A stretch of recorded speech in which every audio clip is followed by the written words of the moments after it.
Hey everybody, Westport here, and I just finished my last row. So you know what that means? Time to clean the tent. Now, I tend to preach about cleanliness as a best part of your IPM. So after that last full run with, I finished 6-7 gallons in here.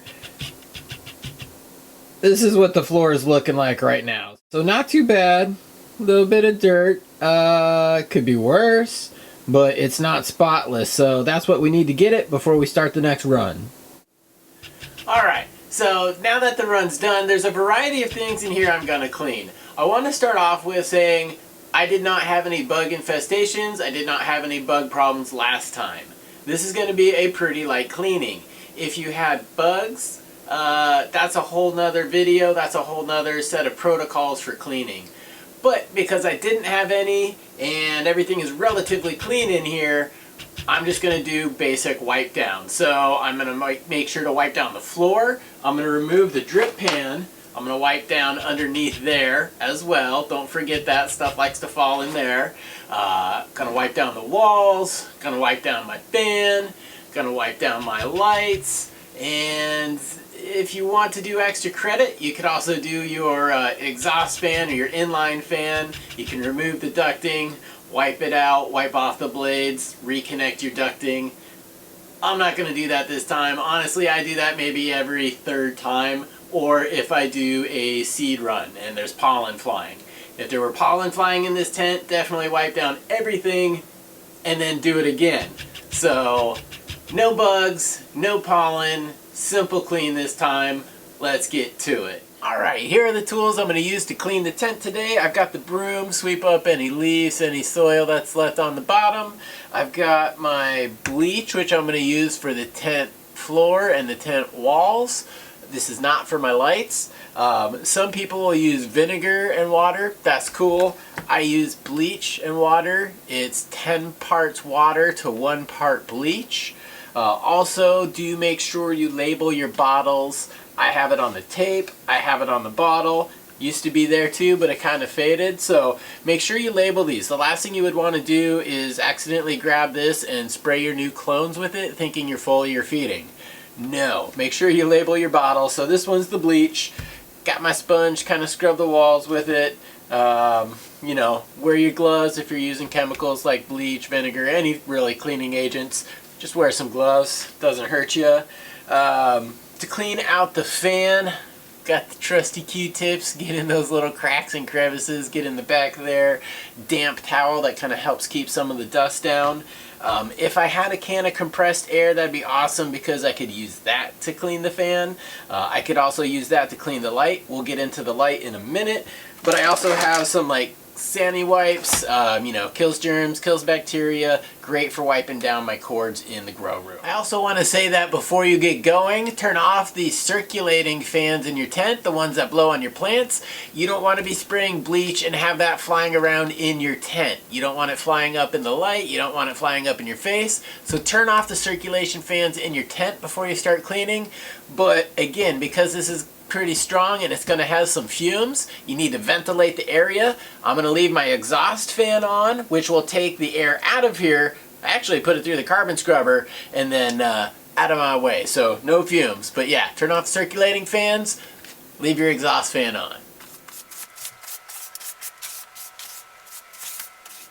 One other tip I want to mention real quick too is these grow lights. They're hot, they're bright, and pretty much all of them these days have a dimmer on them. So while you're cleaning, you don't need it super bright. So save your eyeballs. Save yourself a little bit of sweat. Dim your lights and then get cleaning.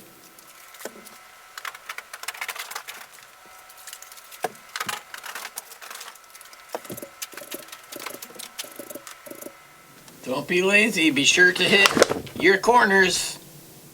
Alright, so let's talk lights real quick. I used the Spider Farmer SE5000 light. I reached out to my rep, and what he said was, if you're going to use a cloth, use a dust-free cloth, so like a microfiber cloth, something that I would use to clean my glasses, cleans the lens here.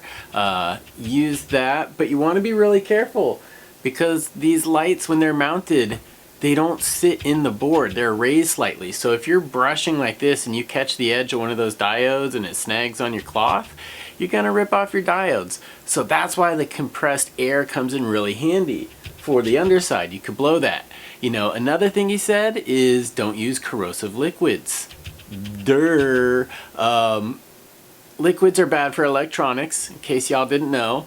But more importantly, a lot of these LEDs have a film on the underside, so they can handle humidity, they can handle moisture, but they can't handle corrosive materials. So be very, very careful if you put anything on those, which I don't really recommend. So I'm gonna go with what my manufacturer rep recommended for me. Just a damp cloth to clean off the top and microfiber to get the bottom. Again, because I don't have my compressed air. And if you use compressed air, make sure you squirt it first, because sometimes you get liquid coming out. Especially if you go upside down with it, you'll get liquid coming out. So don't spray the liquid on your light. Make sure you're getting just pure air, keep the can upright, and blast away. If you don't have compressed air, Q-tips are your friends when cleaning fans. Oh yeah, get in there.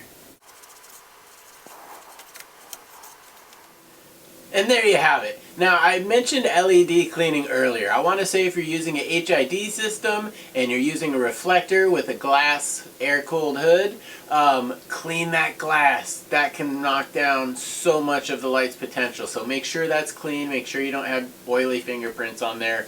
Clean that glass. But for me, that was cleaning the tent, giving it a very light clean. Again, there were no bugs, there was no mold, there were no problems in the last round. So I went just like a nice light clean. I do that every time. I do a deep cleaning about every third time. So keep that in mind. And I appreciate you tuning in. Let me know if you have any questions, any suggestions, how you like to clean your tent.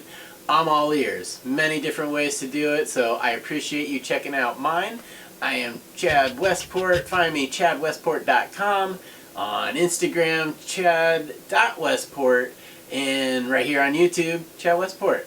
So until the next time, I'm going to hang out and get ready to get my nice clean tent full again. So, new garden grow reports coming up. Party on. Fuck you, Westport!